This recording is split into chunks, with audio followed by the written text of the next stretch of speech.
Introduce Katie Schlafke. She'll be giving her master's proposal seminar on fishes of the Dakotas. Katie joins us from undergraduate at the University of Nebraska-Lincoln. Thanks. So I'm just going to start off by asking, why do we need another book or another reference on the fishes of North and South Dakota? Since 1962, neither state has published an inclusive book, and so an updated version is not only wanted, but it is needed, because in between back then and today, 35 species have either been introduced or discovered in one or both states. And then ichthyologists have also updated the taxonomy of 18% of the fishes found within the two states. And so there's been many gaps that have been left to be filled since then. And this project really aims to address those gaps by synthesizing data that we have collected over a period of time from both states. And then again, by putting together this new reference, we're actually able to go back and look at what we don't know, what is left to be studied within our region. And then many people have also already expressed their interest in this reference. We've gotten a couple emails from people just wanting to know species distribution throughout both states, as well as if they're going to go sample a certain stream or a certain reach, what species they might find within that specific waterway. And so with that, my name is Katie Schlafke. I'm a master's student working on the Fishes of the Dakotas project with Dr. Katie Bertrand, who I'd like to acknowledge and thank. And then I'd also like to thank Calvin Rizek for supplying his Fishes of South Dakota poster, which you can see right here. I would also like to thank Game Fish and Parks for providing the funding, SDSU, Department of Natural Resource Management, for providing the resources, as well as the South Dakota Ag Experiment Station. So before I start talking about the part of the project that I'll be contributing to the most, it really helps to kind of take a step back and really look at the history of ichthyology within our Dakotas region. And one of the first recordings ever made was made by Lewis and Clark in 1804, when they recorded in their journal entry describing a white catfish. And they said that it had small eyes and a tail like a dolphin, but it is now known to be what we call today as a channel catfish. And this is just a good example of how these species descriptions have really evolved and changed over time. Something so simple that one of us today would never describe a channel catfish as looking like they did. And so then we move ahead roughly 50 years to Dr. John Evans, who did some surveys with the Pacific Railroad. He found 7 different species out at Fort Pierre, and then sent those off to Charles Girard to go get published. And these are currently the oldest known specimens that we have from our Dakotas area. Then in 1874, Elliott Coues did a survey throughout North Dakota and Montana. He sent whatever he found off to David Starr Jordan to go get published. And for those who are not familiar with David Starr Jordan, almost all ichthyologists today can trace back their academic phylogeny back to his original findings. And so Jordan was actually nice enough to name one of the species found after Elliott Coues, which is the Cousius plumus, or the lake jug. So then in 1891, Edward Cope did a survey throughout Battle Creek, and this was one of the first surveys to be conducted after South Dakota had became an official state of the United States in 1889. Then in 1896, Barton Everman and Ulysses Cox published the Fishes of the Missouri River Basin, and this was one of the first publications to actually compile a species list for both North and South Dakota.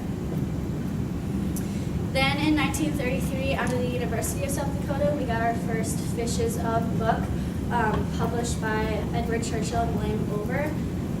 This publication introduced 81 species with brief summaries.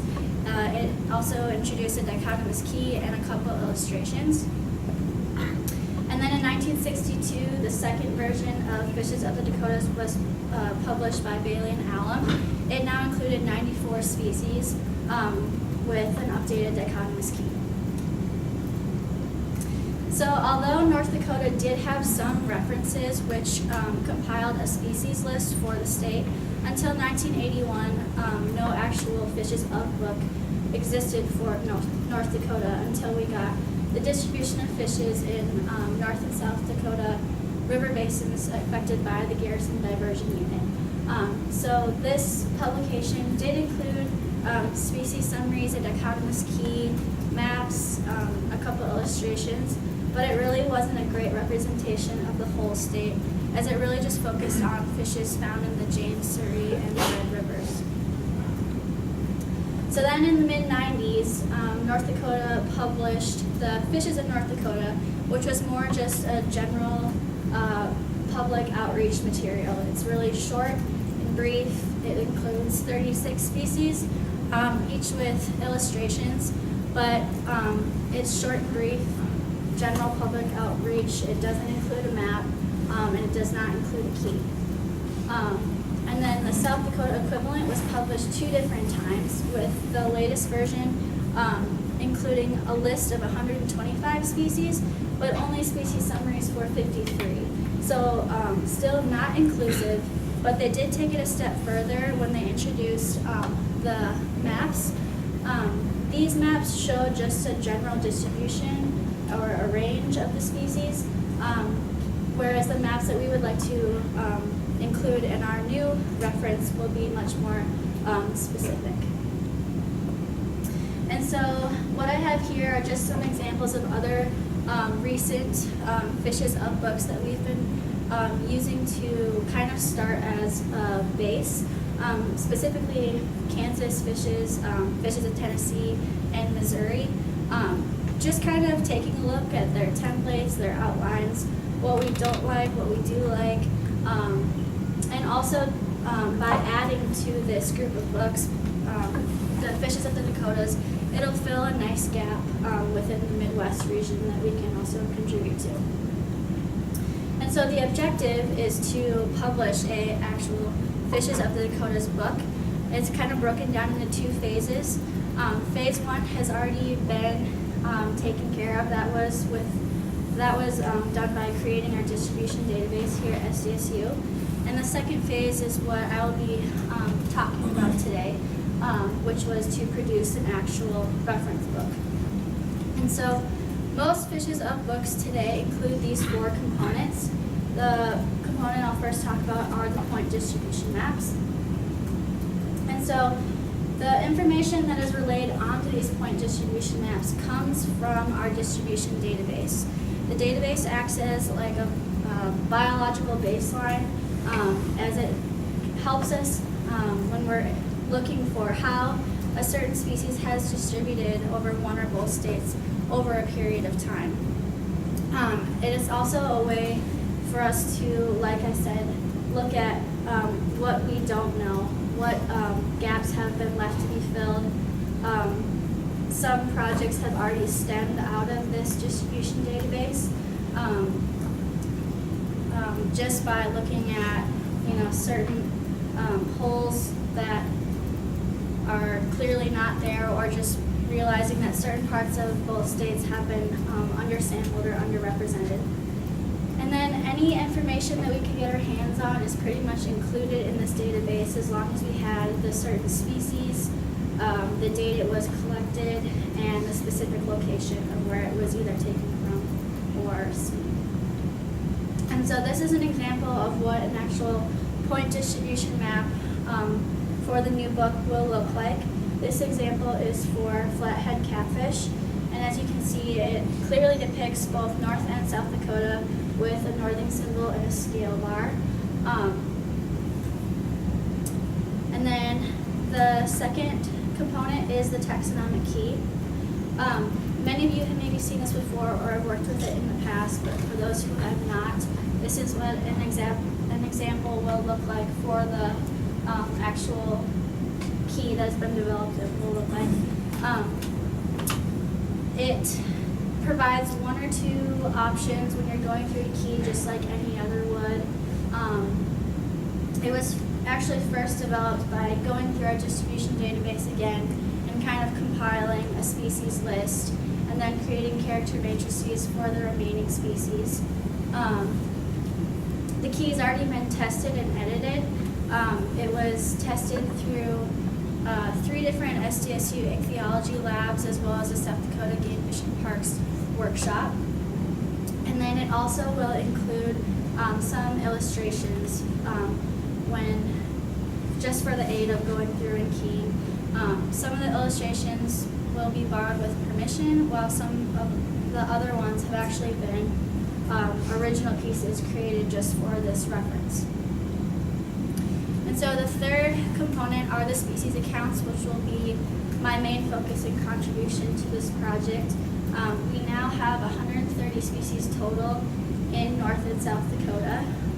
So species accounts will be written for each of those, and they will look somewhat like this.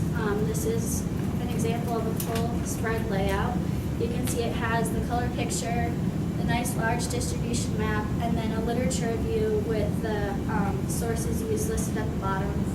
And the literature review will include 7 different categories. The first being the etymology and synonyms, and I've provided an example for shovel-nosed sturgeon. This category is really just all about breaking down the scientific name. Where does it come from? What does it mean? How did it originate? The characters and description section will of course be very descriptive, but it'll also be written as a reference. It will give a more generic anatomical and morphological description than just what one single picture could do for you. And it will also provide, this section will also provide regional data for comparative work. And then the similar species category will just simply state what other species within the region may be easily confused with what you are trying to identify. So an example would be in this section, trying to decipher shovel-nosed sturgeon from a pallid sturgeon. So it would just simply say shovel-nosed sturgeons have barbels that are kind of fixed in like a straight line, whereas pallids are staggered. So it's really just to the point, obvious differences. Personally, I really like this category, and I'm glad it's going to be included in the book because although a dichotomous key is heavily used when you are identifying, it's also really nice for someone who's not necessarily as familiar with certain species to go back to this section and look for the obvious differences. So the distribution and habitat section will first go over the preferred habitat of the species, where they are most often found. It'll talk about everything from like preferred substrate to water temperature. And then this section will also mention the specific or the most common waterways in which they're found within both states. And it's a good link back to the point distribution maps that we will be including. The reproduction category will just go over spawning habits, when it takes place, how it takes place, the number of times in a year, egg and fecundity size. And then age and growth will not only mention average lifespans and total lengths, but it'll also break down growth at age measurements, which is neat because quite a bit of projects that have come out of SDSU have focused on that category. And then the food and feeding section will simply just describe how feeding takes place, what the main food groups are, adult and juvenile habitats, how they're different, and etc. So then the last component are the color photographs and illustrations. And we've chosen to do the color photographs, which you can see a picture here just kind of showing how they are taken. They're taken, shot through a plexiglass aquarium. We do have different sizes for different sizes of fish. 93 species have already had their photo shoots taken, so 35 are left to accomplish. And all of the pictures will have a black background, and as you can see from examples here, it really just makes the fish pop. And so these will all be uniform throughout the book as well. And so To summarize, since 1962, neither state has published an inclusive book, and so an updated version is not only wanted, but it is needed. And so the book that I have expressed to you today that is in the works to be developed will include updated point distribution maps, and updated and revised dichotomous key, color photographs, and species accounts for now all known 130 species within the 2 states. And so with that, I would like to say thank you and take your questions.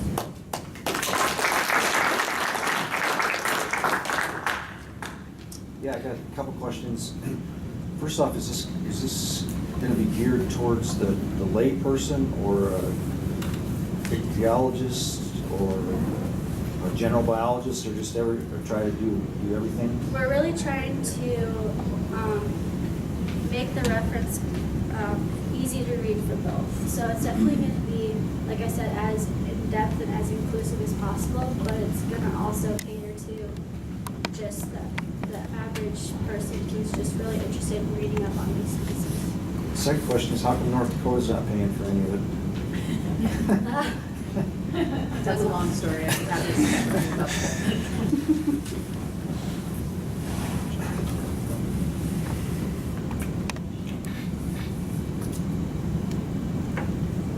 Can ask for. Any questions online? Sometimes they talk stuff, type in their questions.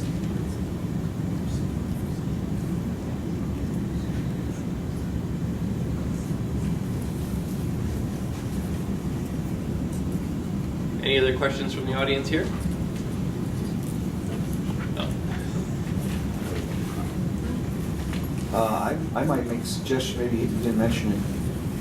If you're giving to the average layman type people, it might be nice to have a list of state records and all that in there, so that people would, Yeah. people always like to look back at that. Yeah. And it's something as a good reference. And I Yeah. think that'd be something, I didn't know if you were putting that in there or not. It wouldn't be a bad thing to do. Yeah. No, I definitely have not thought about it before, but I think it's something that a lot of people would like to know. And we, yeah, definitely consider it. I'll ask a question. Okay. So on your example of your dichotomous key, you showed some line drawings. So will you be illustrating some of the key features for people who don't know the technical terms for certain fish anatomy and things like that, so they can learn along the way? Yeah. I think the ones that have been drawn have been like just specific, like morphological stuff that isn't easily found to be borrowed. But in order to like help people, I guess, figure out what we're talking about, then it'll have like an example. What's your target date for being done?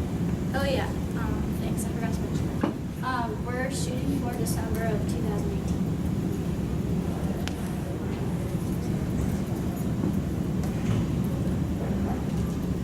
Any other questions? All right, let's thank Katie one more time. Okay, everyone, no seminar next week. It is Thanksgiving. Hopefully everyone has safe travels and an enjoyable holiday. We'll have one presentation the week after that and one more the final week of classes. So thanks, everyone. Introduce Katie Schlafke. She'll be giving her master's proposal seminar on fishes of the Dakotas. Katie joins us from undergraduate at the University of Nebraska-Lincoln. Thanks. So I'm just going to start off by asking, why do we need another book or another reference on the fishes of North and South Dakota?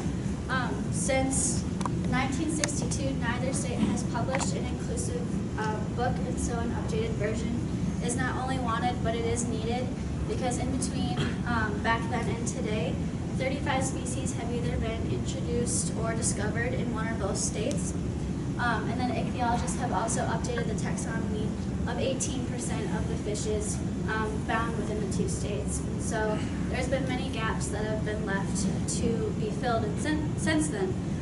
And this project really aims to address those gaps by synthesizing data that we have collected over a period of time from both states, and then again by putting together this new reference, we're actually able to go back and look at what we don't know, what is left to be studied within our region. And then many people have also already expressed their interest in this reference. We've gotten a couple emails from people just wanting to know species distribution throughout both states, as well as if they're going to go sample a certain stream or a certain reach, what species they might find within that specific waterway. And so with that, my name is Katie Schlafke. I'm a master's student working on the Fishes of the Dakotas project with Dr. Katie Bertrand, who I'd like to acknowledge and thank. And then I'd also like to thank Calvin Rizek for supplying his Fishes of South Dakota poster, which you can see right here. I would also like to thank Game Fish and Parks for providing the funding, SDSU, Department of Natural Resource Management for providing the resources, as well as the South Dakota Ag Experiment Station. So before I start talking about the part of the project that I'll be contributing to the most, it really helps to kind of take a step back and really look at the history of ichthyology within our Dakotas region. And one of the first recordings ever made was made by Lewis and Clark in 1804 when they recorded in their journal entry describing a white catfish. And they said that it had small eyes and a tail like a dolphin. But it is now known to be what we call today as a channel catfish. And this is just a good example of how these species descriptions have really evolved and changed over time. Something so simple that one of us today would never describe a channel catfish as looking like they did. And so then we move ahead roughly 50 years to Dr. John Evans, who did some surveys with the Pacific Railroad. He found 7 different species out at Fort Pierre and then sent those off to Charles Girard to go get published. These are currently the oldest known specimens that we have from our Dakotas area. Then in 1874, Elliott Coos did a survey throughout North Dakota and Montana.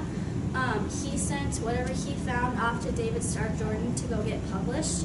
And for those who are not familiar with David Starr Jordan, almost all ichthyologists today can trace back their academic phylogeny back to his original findings. And so Jordan was actually nice enough to name one of the species found after Elliott Coos, which is the Cousius plumus, or the lake jug. So then in 1891, Edward Cope did a survey throughout Battle Creek. And this was one of the first surveys to be conducted after South Dakota had became an official state of the United States in 1889. Then in 1896, Barton Everman and Ulysses Cox published the Fishes of the Missouri River Basin, and this was one of the first publications to actually compile a species list for both North and South Dakota. Then in 1933, out of the University of South Dakota, we got our first Fishes of book, published by Edward Churchill and William Over. This publication introduced 81 species with brief summaries. It also introduced a dichotomous key and a couple illustrations. And then in 1962, the second version of Fishes of the Dakotas was published by Bailey and Allen. It now included 94 species with an updated dichotomous key. So although North Dakota did have some references which compiled a species list for the state, until 1981, no actual Fishes of book existed for North Dakota until we got the distribution of fishes in North and South Dakota river basins affected by the Garrison Diversion Unit. So this publication did include species summaries, a dichotomous key, maps, a couple illustrations, but it really wasn't a great representation of the whole state, as it really just focused on fishes found in the James, Surrey, and the Red Rivers. So then in the mid-90s, North Dakota published the Fishes of North Dakota, which was more just a general public outreach material. It's really short and brief. It includes 36 species, each with illustrations, but it's short and brief, general public outreach. It doesn't include a map, and it does not include a key. And then the South Dakota equivalent was published 2 different times, with the latest version including a list of 125 species, but only species summaries for 53. So still not inclusive, but they did take it a step further when they introduced the maps. These maps show just a general distribution or a range of the species, whereas the maps that we would like to include in our new reference will be much more specific. And so what I have here are just some examples of other recent Fishes of books that we've been using to kind of start as a base. Specifically Kansas Fishes, Fishes of Tennessee, and Missouri. Just kind of taking a look at their templates, their outlines, what we don't like, what we do like, and also by adding to this group of books, the Fishes of the Dakotas, it'll fill a nice gap within the Midwest region that we can also contribute to. And so the objective is to publish an actual Fishes of the Dakotas book. It's kind of broken down into 2 phases. Phase 1 has already been taken care of. That was done by creating our distribution database here at SDSU. And the second phase is what I will be talking about today, which was to produce an actual reference book. And so most Fishes of books today include these 4 components. The component I'll first talk about are the point distribution maps. And so the information that is relayed onto these point distribution maps comes from our distribution database. The database acts as like a biological baseline, as it helps us when we're looking for how a certain species has distributed over one or both states over a period of time. It is also a way for us to, like I said, look at what we don't know, what gaps have been left to be filled. Some projects have already stemmed out of this distribution database just by looking at certain holes that are clearly not there, or just realizing that certain parts of both states have been undersampled or underrepresented. And then any information that we can get our hands on is pretty much included in this database, as long as we had the certain species, the date it was collected, and the specific location of where it was either taken from or seen. And so this is an example of what an actual point distribution map for the new book will look like. This example is for flathead catfish, and as you can see, it clearly depicts both North and South Dakota with a northing symbol and a scale bar. And then the second component is the taxonomic key.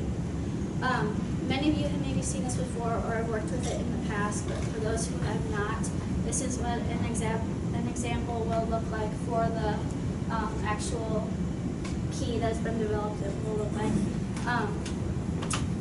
It provides 1 or 2 options when you're going through a key, just like any other would.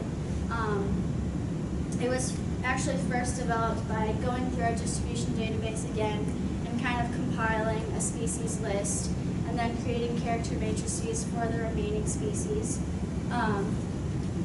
The key's already been tested and edited. It was tested through 3 different SDSU ichthyology labs, as well as the South Dakota Game Fish and Parks workshop. And then it also will include some illustrations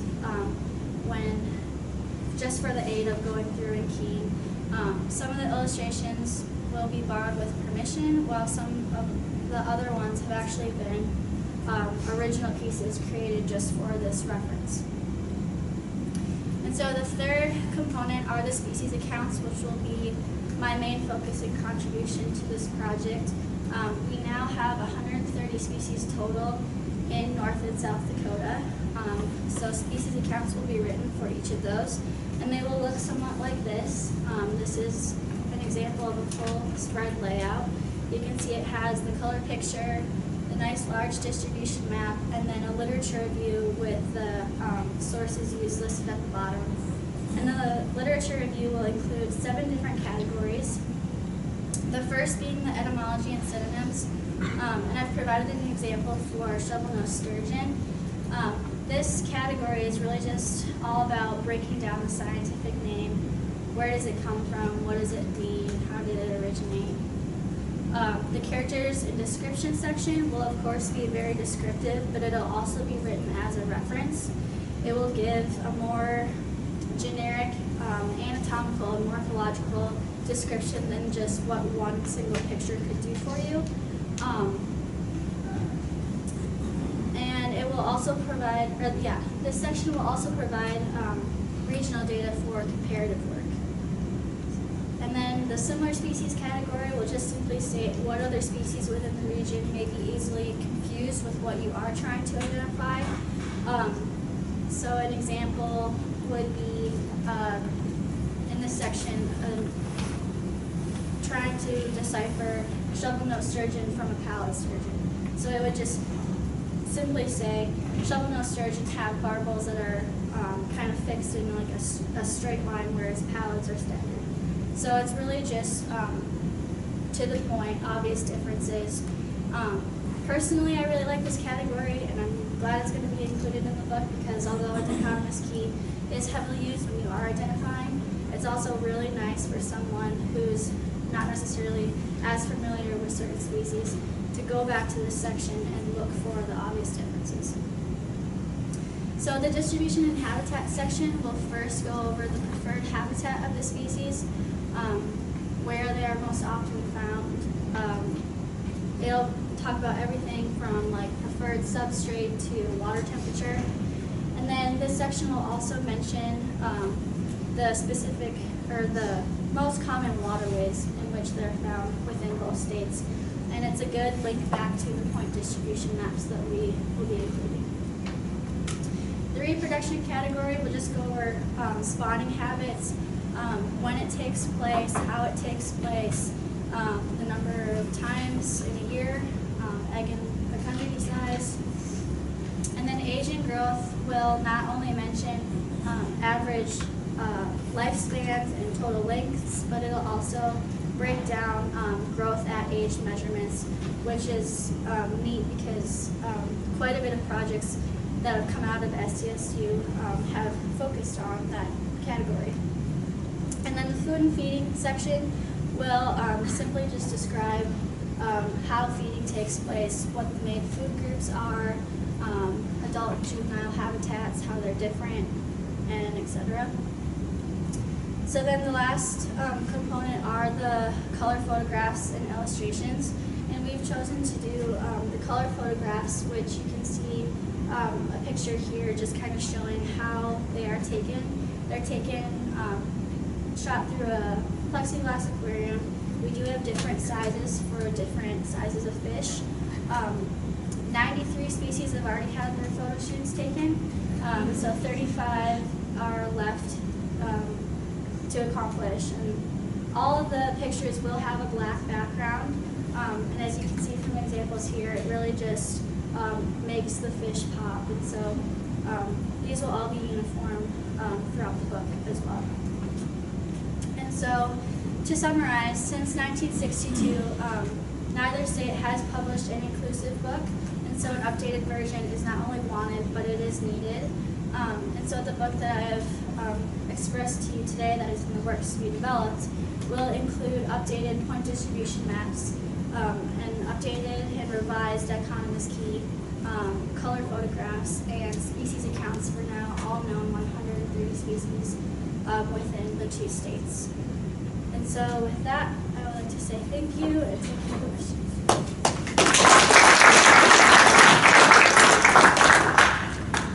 Yeah, I got a couple questions.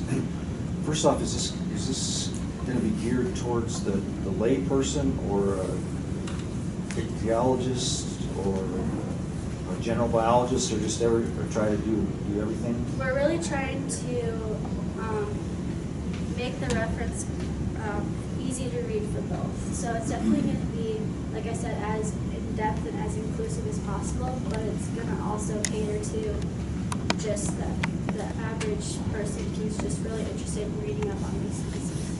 The second question is, how come North Dakota's not paying for any of it? That's a long story. I think that is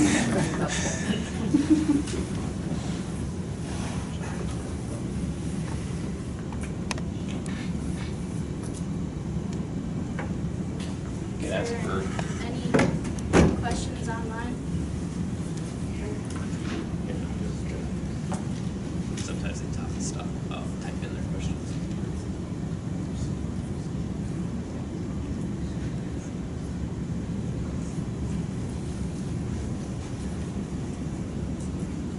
Any other questions from the audience here?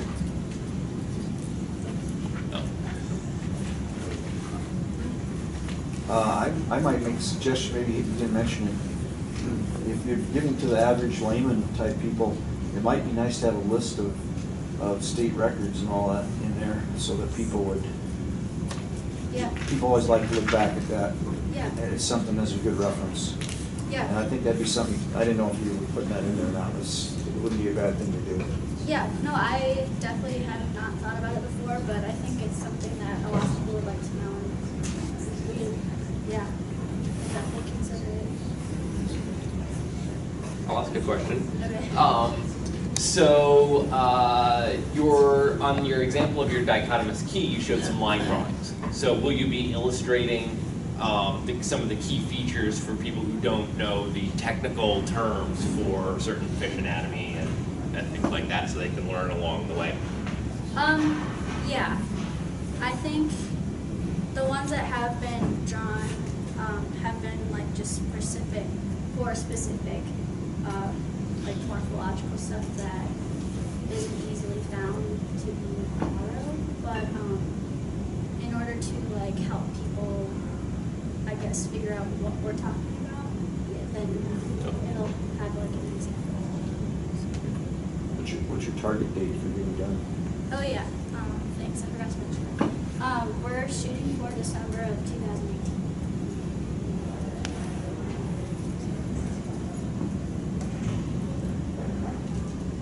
Any other questions? All right, let's thank Katie one more time. Okay, everyone, no seminar next week. It is Thanksgiving. Hopefully everyone has safe travels and an enjoyable holiday. We'll have one presentation the week after that and one more the final week of classes. So thanks, everyone.